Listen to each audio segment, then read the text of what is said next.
हर महादेव। जय गुरु जी। शुक्राना गुरु जी। अनंतम अनंतम शुक्राना। आइए संकट जी शिव पुराण के अगले अध्याय की तरफ चलते हैं, जिसमें आज हम जानेंगे कि भगवान शिव को संतुष्ट करने वाले व्रतों का वर्णन, शिवरात्रि व्रत की विधि और महिमा का कथन। तदंतर ऋषियों ने पूछा कि सूत जी, शिव जी की आराधना के द्वारा उत्तम एवं मनोवांछित फल प्राप्त करने वाले बहुत से महान स्त्री पुरुषों के नाम बताए। इसके बाद ऋषियों ने फिर पूछा कि व्यास शिष्य किस व्रत में संतुष्ट होकर भगवान शिव उत्तम सुखदायक वर प्रदान करते हैं, जिस व्रत के अनुष्ठान से भक्तजनों को भोग और मोक्ष की प्राप्ति हो सके, उसका आप विशेष रूप से वर्णन कर दीजिए। सूत जी ने कहा कि महर्षियों, तुमने जो कुछ पूछा है वही बात किसी समय ब्रह्मा, विष्णु और पार्वती ने भी भगवान शिव से पूछी थी। इसके उत्तर में शिव जी ने जो कुछ भी कहा था मैं तुम लोगों को बता रहा हूँ, ध्यान पूर्वक सुनना। भगवान शिव बोले, मेरे बहुत से व्रत हैं जो भोग और मोक्ष प्रदान करने वाले हैं। इनमें मुख्य 10 व्रत हैं, जिनमें जाबाल श्रुति के विद्वान 10 शैव व्रत कहते हैं। द्विजों को सदा यत्न पूर्वक इन व्रतों का पालन करना चाहिए। हरे प्रत्येक अष्टमी को केवल रात में ही भोजन करें। विशेषतः कृष्ण पक्ष की अष्टमी को भोजन का सर्वथा त्याग कर दें। शुक्ल पक्ष की एकादशी को भी भोजन छोड़ दें, किंतु कृष्ण पक्ष की एकादशी को रात में मेरा पूजन करने के पश्चात भोजन किया जा सकता है। शुक्ल पक्ष की त्रयोदशी को रात में भोजन करना चाहिए, परंतु कृष्ण पक्ष की चतुर्दशी को शिव व्रतधारी पुरुषों के लिए भोजन का सर्वथा निषेध है। दोनों पक्षों में प्रत्येक सोमवार को प्रयत्न पूर्वक केवल रात में ही भोजन करना चाहिए। शिव के व्रत में तत्पर रहने वाले लोगों के लिए यह अनिवार्य नियम है। इन सभी व्रतों में व्रत की पूर्ति के लिए अपनी शक्ति के अनुसार शिव भक्त ब्राह्मणों को भोजन करा सकते हैं। द्विजों को इन सब व्रतों का नियम पूर्वक पालन करना चाहिए। जो द्विज इसका त्याग करते हैं वे चोर होते हैं। मुक्ति मार्ग में प्रवीण पुरुषों को मोक्ष की प्राप्ति कराने वाले 4 व्रतों का नियम अनुसार पालन करना ही चाहिए। वे 4 व्रत इस प्रकार हैं। भगवान शिव की पूजा, रुद्र मंत्रों का जप, शिव मंदिर में उपवास तथा काशी में मरण, ये मोक्ष और सनातन का मार्ग है।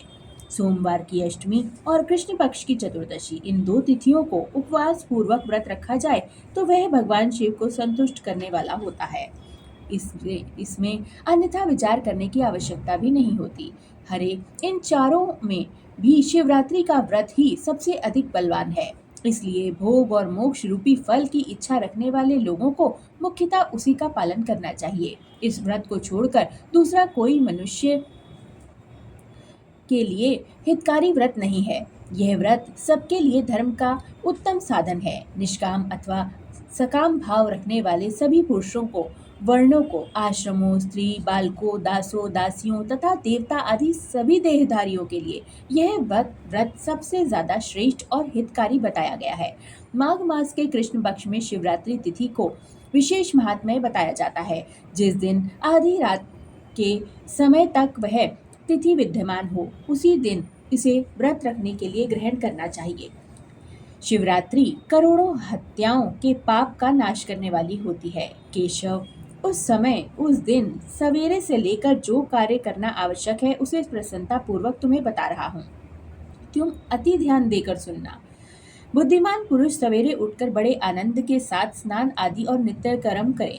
आलस्य को पास न आने दे। फिर शिवालय में जाकर शिवलिंग का विधिवत पूजन करके मुझ शिव को नमस्कार करके पश्चात उत्तम रीति से संकल्प करें कि देव देव महादेव नीलकंठ नमोस्तु ते कर्ममिच्छा में देव शिवरात्रि व्रतः त्व त्व प्रभावा देवेश निर्विघ्नेन भवेदिति कामाघा शत्रुवो मा वै पीड़ा कुर्वन्तु नैव हि।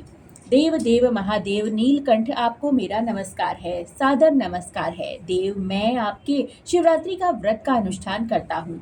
देवेश्वर, आपके प्रभाव से यह व्रत बिना किसी विघ्न बाधा के पूर्ण हो जाए और काम आदि शत्रु मुझे पीड़ा न दे सके। ऐसा संकल्प करके पूजन सामग्री का संग्रह और उत्तम स्थान में जो शास्त्र प्रसिद्ध शिवलिंग हो उसके पास रात को जाकर स्वयं विधि पूर्वक उत्तम विधि विधान का संपादन करें। फिर शिव के दक्षिण या पश्चिम भाग में सुंदर स्थान पर उनके निकट ही पूजा के लिए संचित सामग्री को रख देवें। तदंतर श्रेष्ठ पुरुष वहां फिर स्नान करें। स्नान के बाद सुंदर वस्त्र और उपवस्त्र धारण करके 3 बार आचमन करने के पश्चात पूजन प्रारंभ करें। जिस मंत्र के लिए जो द्रव्य नियत हो उस मंत्र को पढ़कर उसी द्रव्य के द्वारा पूजा करनी चाहिए। बिना मंत्र के महादेव जी की पूजा नहीं करनी चाहिए। गीत, वाद, नृत्य आदि के साथ भक्ति भाव से संपन्न हो। रात्रि में प्रथम पहर में करके विद्वान पुरुष मंत्र का जाप करें। यदि मंत्रज्ञ पुरुष उस समय श्रेष्ठ पार्थिव शिवलिंग का निर्माण करे तो नित्य कर्म के पश्चात पार्थिव लिंग का पूजन भी करें।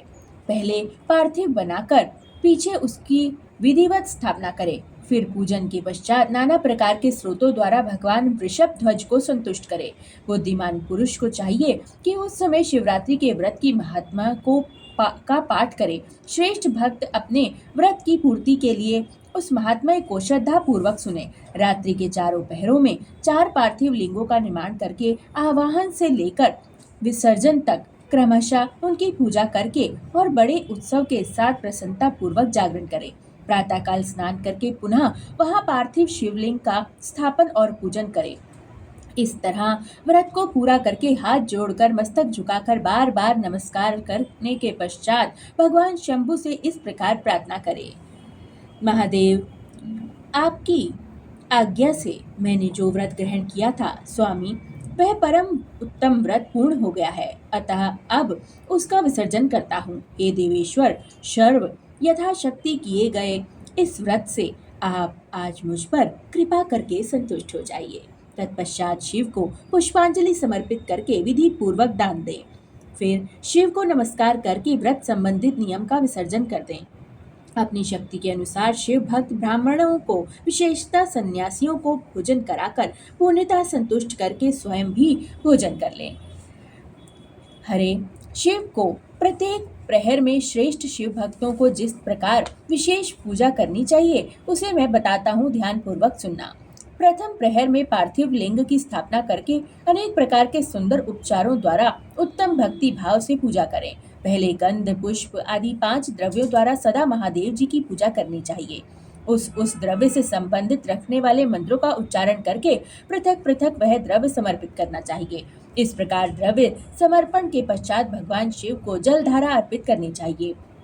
विद्वान पुरुष चढ़े हुए द्रव्यों को जलधारा से ही उतारे। जलधारा के साथ साथ 108 मंत्र का जप करके वहां निपुण सगुण रूप शिव का पूजन करें। गुरु से प्राप्त हुए मंत्र द्वारा भगवान शिव की पूजा करें, अन्यथा नाम मंत्र द्वारा सदाशिव का पूजन करना चाहिए। विचित्र चंदन, अखंड चावल और काले तिलों से परमात्मा शिव की पूजा करनी चाहिए। कमल और कनेर के फूल चढ़ाने चाहिए। 8 नाम मंत्रों द्वारा शंकर जी को पुष्प समर्पित करें व वे 8 नाम इस प्रकार हैं: भव, शर्व, रुद्र, पशुपति, उग्र, महान, भीम और ईशान। इनके आरंभ में श्री और अंत में चतुर्थी विभक्ति छोड़कर श्री भवाय नमः इत्यादि नाम मंत्रों द्वारा शिव का पूजन करें।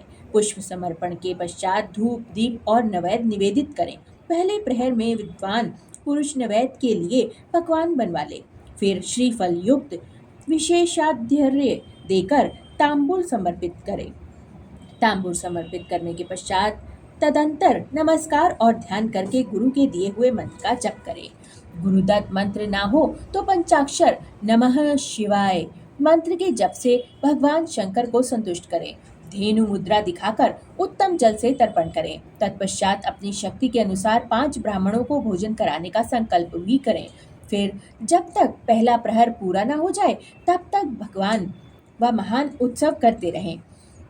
दूसरा पहर प्रारंभ होने पर पुनः पूजन के लिए संकल्प कर लें, अथवा एक ही समय चारों पहरों के लिए संकल्प भी किया जा सकता है। संकल्प करके पहले की प्रहर की भांति पूजा कर लें। पहले उपरोक्त द्रव्यों से पूजा करके फिर जलधारा समर्पित करें। प्रथम पहर की अपेक्षा दुगने मंत्रों का जप और शिव की पूजा करें। पूर्वोक्त तिल, जौ और कमल के पुष्पों से शिव की अर्चना करें। विशेषतः विल्लभ पत्रों से परमेश्वर शिव का पूजन करना चाहिए। दूसरे पहर में बिजौरा नींबू के साथ अर्घ्य देकर खीर का नैवेद्य देना चाहिए। नैवेद्य निवेदन करें और जनार्दन इसमें पहले की अपेक्षा मंत्रों की दुगनी आवृत्ति करनी चाहिए। फिर ब्राह्मणों को भोजन कराने का संकल्प भी लेना चाहिए। शेष सब बातें पहले की ही भांति तब तक करते रहें जब तक पूरा दूसरा पहर ना हो जाए। तीसरे पहर के आने पर पूजन तो पहले के समान ही करना है, किंतु जौ के स्थान पर गेहूं का उपयोग करना है और आग के फूल चढ़ाएं। इसके बाद नाना प्रकार के धूप एवं दीप देकर पुए पुए का नैवेद्य भोग लगाएं। इसके साथ भांति भांति के शाक भी अर्पित करें। इस प्रकार पूजन करके कपूर से आरती उतारें। अनार के फल के साथ अर्घ्य दें और दूसरे पहर की अपेक्षा दुगना मंत्र जाप करें। तदंतर दक्षिणा सहित ब्राह्मण भोजन का संकल्प करें और तीसरे पहर के पूरे होने तक पूर्वता उत्सव करते रहें। चौथा प्रहर आने पर तीसरे प्रहर की पूजा का विसर्जन कर दें और पुनः आवाहन करके विधिवत पूजा करें। उड़द, कंगनी, मूंग, सप्तधान्य, शंखी पुष्प तथा बिल्व पत्रों से परमेश्वर शंकर का पूजन करें। उस प्रहर में भांति भांति की मिठाइयों का नैवेद्य लगाएं अथवा उड़द के बड़े आदि बनाकर उनके द्वारा सदाशिव को संतुष्ट करें। केले के फल के साथ अथवा अन्य विविध फलों के साथ शिव को अर्घ्य दे व तीसरे प्रहर में अपेक्षा दूना मंत्र जाप करें और यथाशक्ति ब्राह्मण भोजन का संकल्प लें। गीत, वाद तथा नृत्य से शिव का आराधना पूर्वक समय बिताएं। भक्तजनों को तब तक महान उत्सव करते रहना चाहिए जब तक अरुणोदय ना हो जाए। अरुणोदय होने पर पुनः स्नान करके भांति भांति के पूजनोपचार और उपहारों द्वारा शिव की अर्चना करते रहें। तत्पश्चात अपना अभिषेक कराएं, नाना प्रकार के दान दें और प्रहर की संख्या के अनुसार ब्राह्मणों तथा सन्यासियों को अनेक प्रकार के भोज्य पदार्थों का भोजन कराएं। फिर शंकर को नमस्कार करके पुष्पांजलि दें और बुद्धिमान पुरुष उत्तम स्तुति करके निम्नांकित मंत्रों से प्रार्थना करें। सुखदायक कृपा निधान शिव, मैं आपका हूँ। मेरे प्राण आप में ही लगे हैं और मेरा चित्त सदा आप में ही लगा रहता है। मेरा चिंतन आपके चरणों में ही है। यह जानकर आप जैसा उचित समझे वैसा करें। भूतनाथ, मैंने जानकर या अनजाने में जो भी जप और पूजन आदि किया है उसे समझकर दया सागर होने के नाते ही आप मुझ पर प्रसन्न हो जाएं। उस उपवास व्रत से जो फल हुआ हो उसी से सुखदायक भगवान शंकर मुझ पर प्रसन्न हो जाएं। महादेव, मेरे कुल में सदा आपका भजन होता रहे। जहाँ के आप इष्ट देवता ना हो उस कुल में मेरा कभी जन्म ना हो। इस प्रकार प्रार्थना करने के पश्चात भगवान शिव को पुष्पांजलि समर्पित करके ब्राह्मणों के से तिलक और आशीर्वाद ग्रहण करें। तदंतर शंभु का विसर्जन करें। जिसने इस प्रकार व्रत किया हो उससे मैं दूर नहीं रहता। इस व्रत के फल का वर्ण नहीं किया जा सकता। मेरे पास ऐसी कोई वस्तु नहीं है जिसे शिवरात्रि व्रत करने वाले को मैं ना दे डालूं। जिसके द्वारा अनायास ही इस व्रत का पालन हो गया उसके लिए भी मैं अवश्य ही मुक्ति का बीज बो देता हूँ। मनुष्यों को प्रति मास भक्ति पूर्वक शिवरात्रि व्रत करना चाहिए। तत्पश्चात इसका उद्यापन करके मनुष्य सांगोपांग फल शुभ लाभ प्राप्त कर सकता है। इस व्रत का पालन करने में मैं शिव निश्चय ही उपासक के समस्त दुखों का नाश कर देता हूँ और उसे भोग, मोक्ष आदि संपूर्ण मनोवांछित फलों को प्रदान कर देता हूँ। सूत जी कहते हैं, महर्षि भगवान शंकर के यह अत्यंत हितकारी और अद्भुत वचन सुनकर श्री विष्णु अपने धाम को लौट आए। उसके बाद इस उत्तम व्रत का अपना हित चाहने वाले लोगों में प्रचार हुआ। किसी समय केशव ने नारद जी से भोग और मोक्ष देने वाले इस दिव्य शिवरात्रि व्रत का वर्णन भी किया था। हर हर महादेव, जय गुरु जी, शुक्राना गुरु जी, अनंतम अनंतम शुक्राना ही गुरु जी। इस पाठ को पढ़ने वाले और सुनने वाले समस्त लोगों का कल्याण हो, इस समस्त सृष्टि का कल्याण हो। सर्वदा भला मेरे प्रभु, सर्वदा भला, समस्त पितरों को भी संतुष्टि प्राप्त हो। जय गुरु जी, शुक्राना गुरु जी, अनंतम शुक्राना।